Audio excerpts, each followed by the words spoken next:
Hi, guys. So, I'm going to be on here often.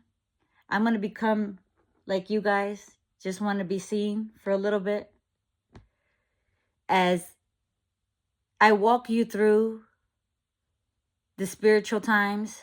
We are building class. We are learning and discerning how to become better versions of us. So, with that, let's get started. This video is in reference to Hollywood again. When I speak, is not to shame anybody. It's for educational purposes. It's to promote the best version of yourself, of society. This celebrity that I am talking about is a singer. I believe she does R&B. And she was the counterpart to the biggest celebrity mogul I spoke about on Sunday. I am speaking about Miss Cassandra Ventura and Sean Combs.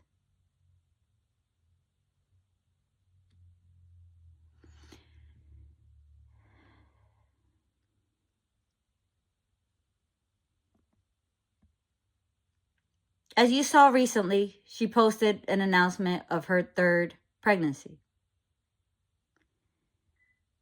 Bringing children into this world is beautiful. Life is beautiful. There is no shame in that. But I invite you to think bigger. Hear me out for a second. In scrolling, which I never really do, but I did that day and the announcement came to me. I'm not going to lie, I found it weird.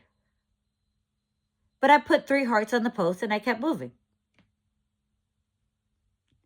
Yesterday, as I was learning, I got a huge revelation. And I invite you to walk this out with me. In the greater scheme of things, it was a little irresponsible on her end.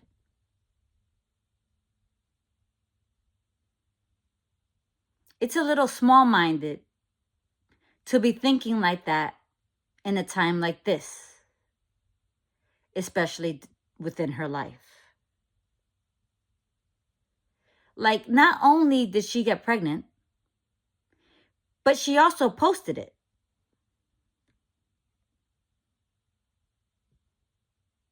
She is taking down one of the biggest moguls, along with taking down systems, music industries, cults, power. I'm pretty sure her home is probably under surveillance right now. With both entities, those that are protecting her and those that want to harm her.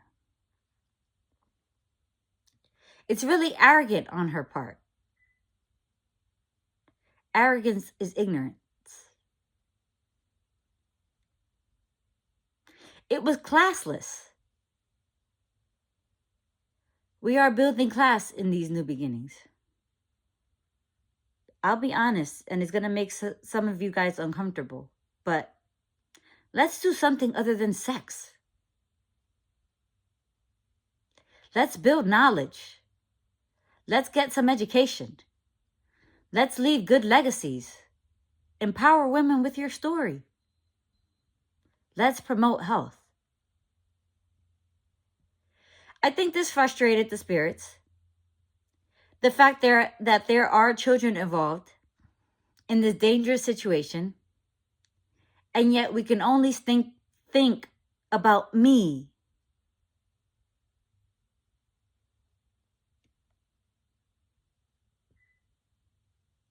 I understand she's angry.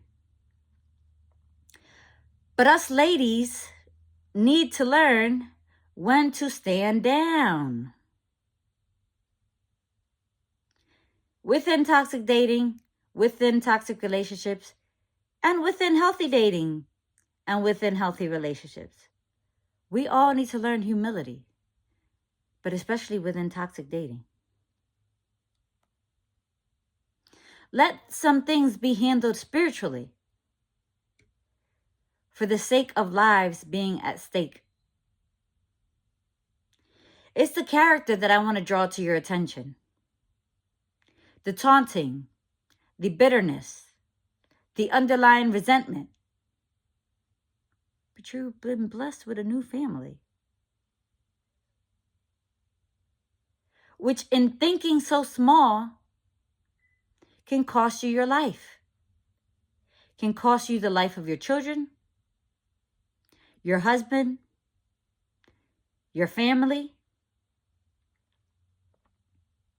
It's that tick for tat culture we all know all too very well.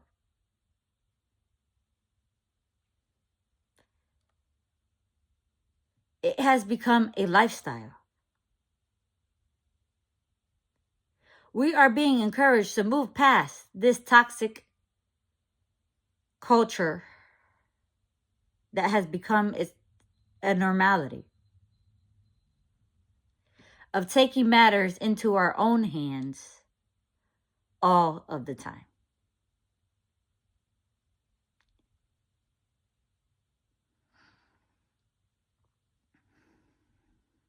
Today, toxic dating and or toxic relationships isn't just a domestic violence situation that blows over.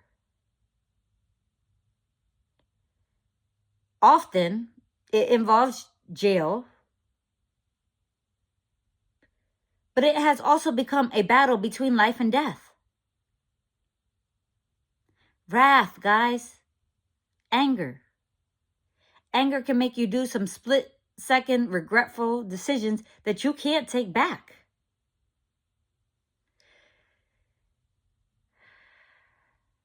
I'm very passionate.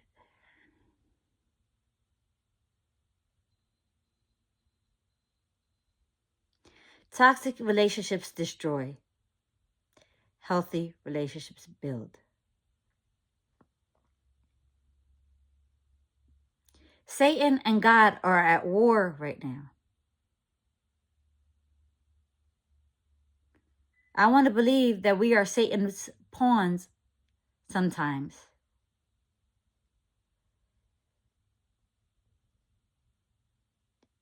During these toxic lifestyles that we've been living. It's bigger than what we see. I've mentioned in my life story, the answer isn't in toxic dating. Go to my life story, the incident. Link is in bio.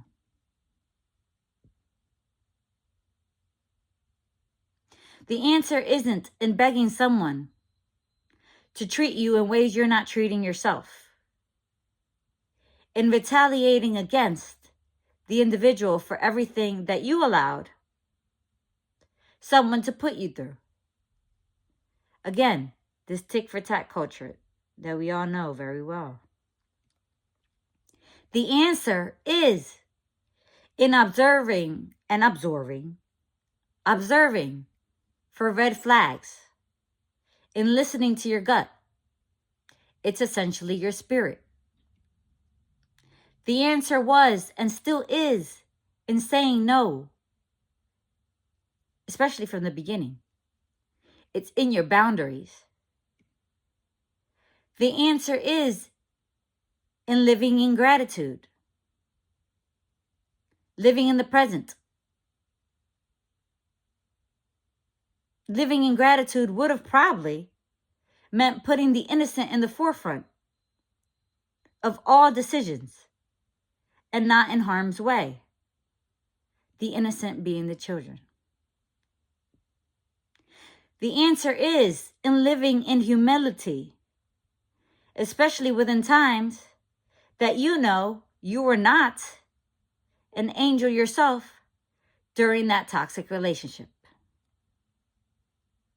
to which I'm guilty of. I'm speaking from experience. Sometimes we don't realize the power is greater than ours because we are stuck on me.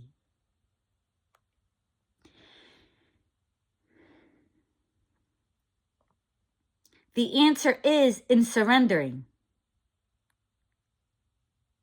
There's atonement coming for living a toxic lifestyle and a toxic dating lifestyle. Atonement means making amends. It means restitution. It means reconciliation with God. It takes two to tango. It's basically his perspective.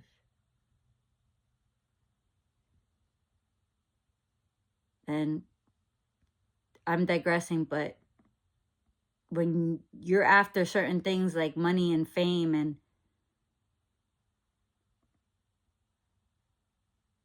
you're not necessarily speaking to God, so he doesn't want to hear it. The answer is in being patient and knowing that you'll get out of atonement with new beginnings, and trusting that things will be handled better than you could have done yourself.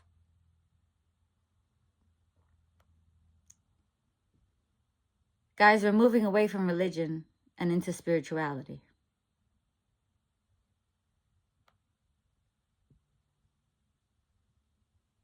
Start letting go. There seems to be some type of energy shift ensuing due to that action she decided to partake in. I'm not sure. Which is not good. Which is why I've been urged to give you this message. But this goes for all of us. Even on a smaller scale of things. We are to stop toxic relationships. Stop toxic dating. And start moving into self-preservation. Isolation. Into self-healing. It requires isolation. Single. No social media. Self-reflection. Honesty. Vulnerability. Into atonement. Into humility. Into spirituality. Be patient.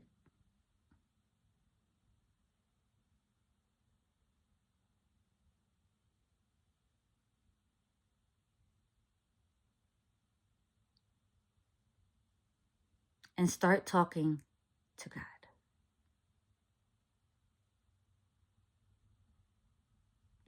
He's the only one that can help us through these ends of times. Thank you for taking the time to listen to this message, and I will catch you on the next one.